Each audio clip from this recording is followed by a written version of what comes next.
बहुत ही समय से न्यूज़ में एक टर्म चल रहा है जिसका नाम है ग्लोबल साउथ। और आज की डेट में इंटरनेशनल रिलेशंस के डिसिप्लिन में ग्लोबल साउथ का जो टर्म है इसने एक नई पॉपुलैरिटी भी गेन की है। तो आज के इस वीडियो में मैं आपको ये कॉन्सेप्ट बहुत ही सरल तरीके से समझाऊंगा ताकि ये कॉन्सेप्ट आपको समझ भी आ जाए और उसके बाद जब आप इसको न्यूज़पेपर्स में पढ़ो तो आपके पूरे दिमाग में इस टर्म को लेके क्लैरिटी हो। ग्लोबल साउथ कोई अभी का टर्म नहीं है। ये टर्म बहुत समय से यूज किया जा रहा है।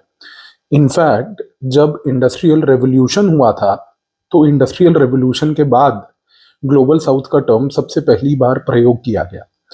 और ये उन कंट्रीज में, ब्रिटेन में, फ्रांस में, हर एक ऐसे देश में जहां पर इंडस्ट्रियल रेवोल्यूशन हुआ, वहां पर जब ये टर्म का प्रयोग किया गया तो उस समय ये टर्म का मीनिंग बड़ा अलग था। और हम कहते हैं कि इस टर्म का मीनिंग उस समय डेवलपमेंटल था। डेवलपमेंटल का मतलब ये है कि इन कंट्रीज में जब इंडस्ट्रियल रेवोल्यूशन हो रहा था, जब ये कंट्रीज डेवलप कर रही थी इंडस्ट्रियल रेवोल्यूशन से, तो उस समय बहुत सारे ऐसे रीजन्स थे उन कंट्रीज के अंदर जो कि northern part of the territory में हुआ करते थे। और वो northern part of the territory में जनरली डेवलपमेंट ज्यादा हुआ। और जो उन्हीं कंट्रीज के सदर्न पोर्शंस होते थे, उन सदर्न पोर्शंस में डेवलपमेंट रिलेटिवली कम हुआ।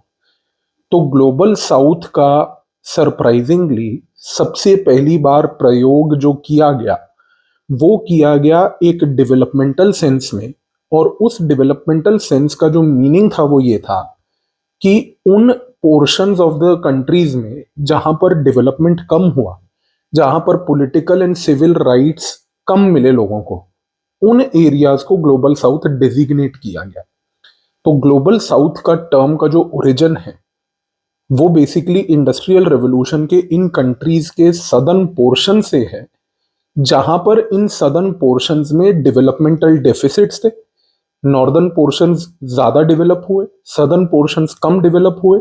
लोगों को पॉलिटिकल और सिविल राइट्स सदर्न पोर्शंस में कम मिले। तो एक ये स्ट्रगल था डेवलपमेंट का, पॉलिटिकल राइट्स का, सिविल राइट्स का। इसके बाद जैसे जैसे वर्ल्ड आगे बढ़ा, वर्ल्ड वॉर्स बीच में आए। वर्ल्ड वॉर्स के बाद आप सभी जानते हैं कि कोल्ड वॉर स्टार्ट हुआ। जब कोल्ड वॉर स्टार्ट हुआ तो उस समय ग्लोबल साउथ जो टर्मिनोलॉजी थी इसने एक नया रूप धारण किया। और ये जो नया रूप था, इस रूप को हम लोग एक आइडियोलॉजिकल रूप कहते हैं। आइडियोलॉजिकल रूप का मतलब है कि कोल्ड वॉर के दौरान जब वर्ल्ड में तीन पार्ट्स में वर्ल्ड डिवाइडेड था। आप जनरली सुनते हैं कि वर्ल्ड कोल्ड वॉर के दौरान एक बाइपोलर वर्ल्ड था, बट हम बाइपोलर नहीं, ट्राइपोलर वर्ल्ड कहते हैं। अब मैं आपको समझाता हूं इसका मतलब क्या है। एक कैपिटलिस्ट वर्ल्ड था जिसको हम लोग फर्स्ट वर्ल्ड कहते थे। एक कम्युनिस्ट वर्ल्ड था जो सोवियत यूनियन और उसकी 15 सैटेलाइट स्टेट्स थी, उनको हम लोग सेकेंड वर्ल्ड कहते थे। और उस समय था एक थर्ड वर्ल्ड जो कि नॉन अलाइंड कंट्रीज थी, जिसका इंडिया लीडर था।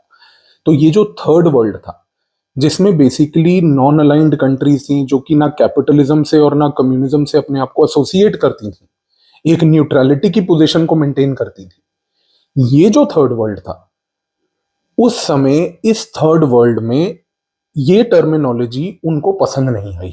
उन्होंने कहा कि भाई थर्ड वर्ल्ड तो एक टाइप ऑफ हायरार्की क्रिएट कर रहा है।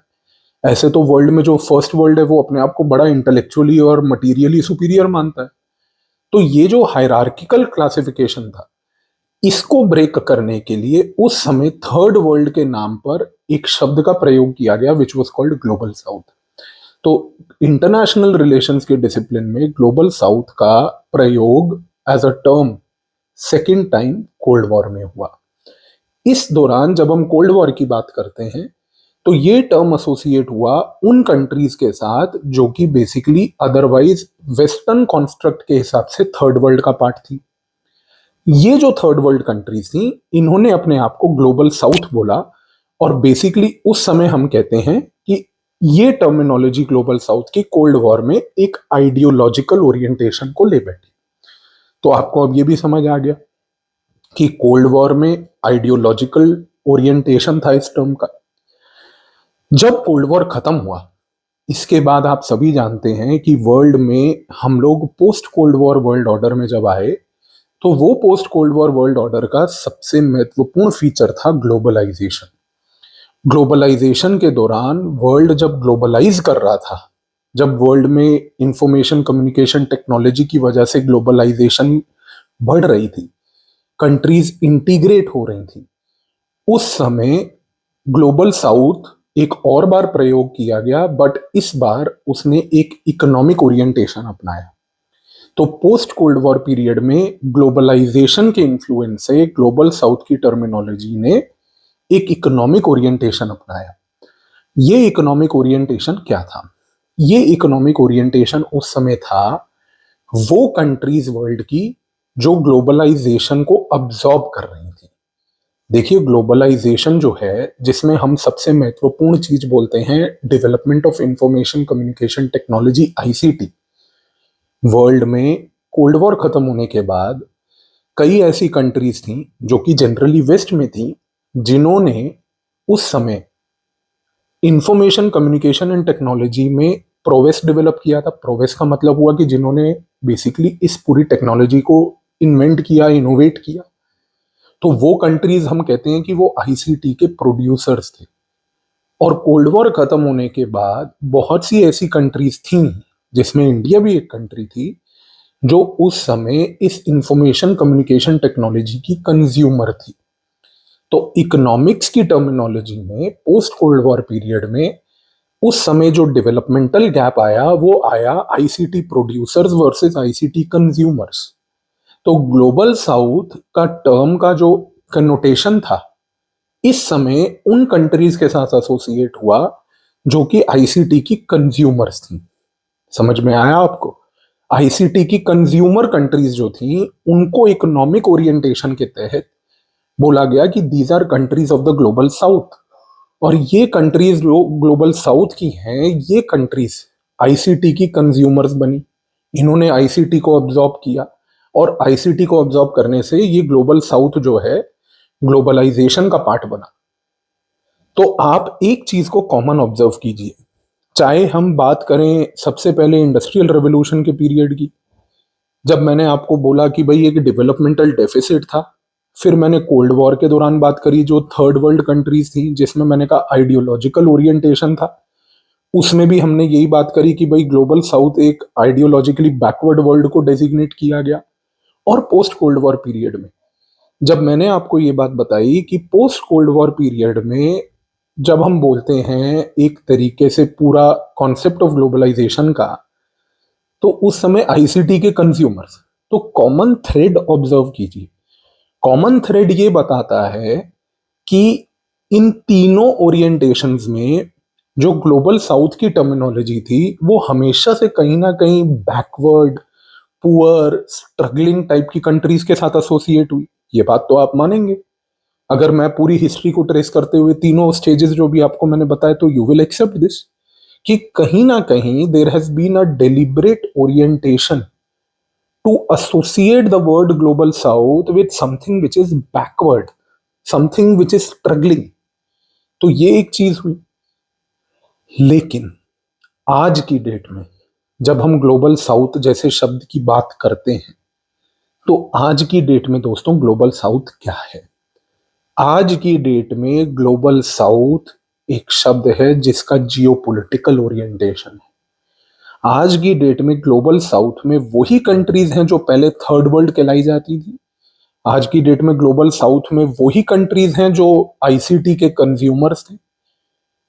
और यही आज की डेट में वो कंट्रीज हैं जिनको हम कहते हैं कि they are assuming geopolitical significance. अब आज की डेट में ये जो टर्म है ग्लोबल साउथ, ये बेसिकली डेजिग्नेट ये नहीं करता है कि ये कंट्री सदर्न हेमिस्फीयर में है, क्योंकि ग्लोबल साउथ में तो आज की डेट में इंडिया भी है और चाइना भी है। और इंडिया और चाइना अगर ध्यान से हम लोग ज्योग्राफी के पॉइंट ऑफ व्यू से देखें, तो दोनों नॉर्दर्न हेमिस्फीयर में है। इंडिया ईयरबुक का chapter number 1 land and people first paragraph में ही बोलता है India lies entirely in the northern hemisphere. तो आप इस चीज को समझिए, ग्लोबल साउथ आज की डेट में ये डेजिग्नेट नहीं करता कि ये कंट्रीज ज्योग्राफिकली साउथ में है। इनफैक्ट अगर आपने इस वीडियो में ध्यान से मेरे को सुना होगा तो अब आप ये चीज को समझेंगे कि ग्लोबल साउथ ने तो कभी भी ये डेजिग्नेट नहीं किया कि ज्योग्राफिकली ये कंट्री साउथ में है। इस चीज का खास ध्यान दीजिएगा, क्योंकि ये टर्म अगर प्रीलिम्स में आपसे पूछता है कि it signifies countries that are primarily located in the geographical south, तो ये स्टेटमेंट बेटा गलत होगा। Be very careful. अब जब हम बात करते हैं with respect to global south today, मैंने कहा कि ये कंट्रीज जियोपॉलिटिकली इंपॉर्टेंट है। कैसे? आज की डेट में ये वो कंट्रीज हैं जो वर्ल्ड में एक ऐसा ओरिएंटेशन रखना चाह रही हैं which is an independent orientation. और इस इंडिपेंडेंट वर्ड के दो मीनिंग्स हैं। पहला मीनिंग है कि ये वो कंट्रीज हैं जो ये कहती हैं कि हम हर पोजीशन ऑफ इंटरनेशनल रिलेशंस में वेस्टर्न कंट्रीज के साथ अलाइन नहीं करेंगे। कहने का मूल रूप से मकसद ये है कि इंडिया हो गया, चाइना हो गया, ब्राजील हो गया, साउथ अफ्रीका हो गया, एटसेट्रा, ये जितनी कंट्रीज हैं ये सब कहते हैं कि भाई आज की डेट में अगर कोई इंटरनेशनल रिलेशंस का इशू होता है, उस इशू में जरूरी नहीं है कि हम लोग सिर्फ उसी एजेंडा को एक्सेप्ट करें और वही पोजीशन लें जो वेस्टर्न कंट्रीज ने ली है। So we have the right to have our independent position on international issues. For example Ukraine crisis.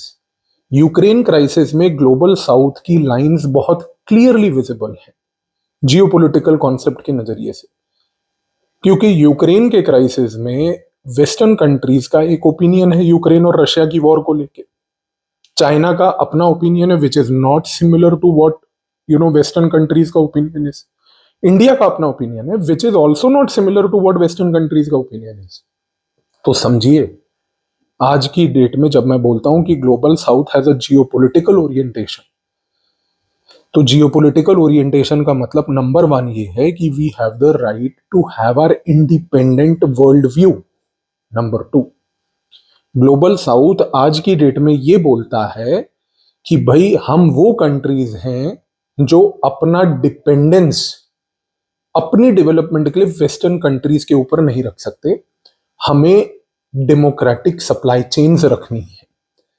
देखिए, आज की डेट में वर्ल्ड ग्लोबलाइज हो चुका है। ग्लोबलाइजेशन दिन पर दिन और फर्दर हो रही है, स्ट्रेंथन हो रही है। और जैसे जैसे ग्लोबलाइजेशन और स्ट्रेंथन होगी, कंट्रीज एकजुट होती हुई, कंट्रीज एक साथ आती हुई, एक तरीके से और इंटीग्रेट होंगी, ग्लोबलाइज होंगी। इस सिनेरियो में कंट्रीज की डिपेंडेंस सप्लाई चेन्स पे और बढ़ेगी, क्योंकि आप एक जगह से कुछ खरीद के लाएंगे, फिर दूसरी जगह से दूसरा लाएंगे, तीसरा, और यहाँ पर अपने बैठ के असेंबल करेंगे, प्रोड्यूस करेंगे यहाँ पे कुछ और फिर दूसरी जगह सप्लाई करेंगे, व्हाट्सएवर। इस सिनेरियो में ग्लोबल साउथ की ये जो कंट्रीज जब जियोपॉलिटिकल ओरिएंटेशन रखती हैं तो ये कहती हैं कि हमें चाहिए डेमोक्रेटिक सप्लाई चेन्स। यानी कि आज की डेट में हम ऐसे किसी कंट्री के ऊपर डिपेंडेंट नहीं होना चाहते जो ये बात बोले कि भाई सप्लाई चेन का कंट्रोल मेरे पास है। इसी रीजन से आप देखिएगा कि ग्लोबल साउथ की कंट्रीज जो हैं वो अक्सर ये बात करेंगी डेमोक्रेटिक सप्लाई चेन्स की। और ये जब डेमोक्रेटिक सप्लाई चेन का वर्ड आप सुनते हो तो आपके दिमाग में तुरंत ये पॉइंट आ जाना चाहिए कि this is again to strengthen globalisation, to further globalisation, deepen globalisation by having an independent view on international issues. तो ग्लोबल साउथ का कॉन्सेप्ट आज की डेट में जब मैं बोलता हूं कि वो जियोपॉलिटिकल है, तो याद रखिएगा कि ये कॉन्सेप्ट इवॉल्विंग है। अभी इस कॉन्सेप्ट में और नए थ्रेड्स आएंगे, इस कॉन्सेप्ट में और नए चैलेंजेस आएंगे और नए डेवलपमेंट्स आएंगे। हो सकता है कि कोई नया डायमेंशन भी आ जाए। तो ग्लोबल साउथ जो इवॉल्विंग है, इसके एवोल्यूशन को हमें अभी और ऑब्जर्व करना है। पर जो ग्लोबल साउथ का एवोल्यूशन जियोपॉलिटिकल लेवल पे आज की डेट तक है वो इतना ही है। तो ग्लोबल साउथ स्टार्ट हुआ developmental gap between those countries में, वो पोर्शंस जो इंडस्ट्रियल रेवोल्यूशन वाले थे, फिर आइडियोलॉजिकल हुआ थर्ड वर्ल्ड, फिर इकोनॉमिक हुआ आईसीटी कंज्यूमर्स, और आज की डेट में है जियोपॉलिटिकल। ये चार कोनोटेशंस ग्लोबल साउथ के क्लियर होने चाहिए आपको। बहुत ही कम समय में, आने वाले 10 से 15 दिन के अंदर अंदर मैं आपको इन्फॉर्म करूंगा हमारे new fundamentals of international relations course और कॉम्प्रिहेंसिव इंटरनेशनल रिलेशंस कोर्स के इसी प्रकार की और इंटेलेक्चुअल चर्चाएं और डिस्कशंस हम उन कोर्सेज में भी करेंगे, and these courses will start most likely from the month of October. तो keep a watch, and I hope Global South अब आपको क्लियर हो गया होगा। न्यूज़पेपर में ध्यान दीजिएगा इस टर्म का। Thank you.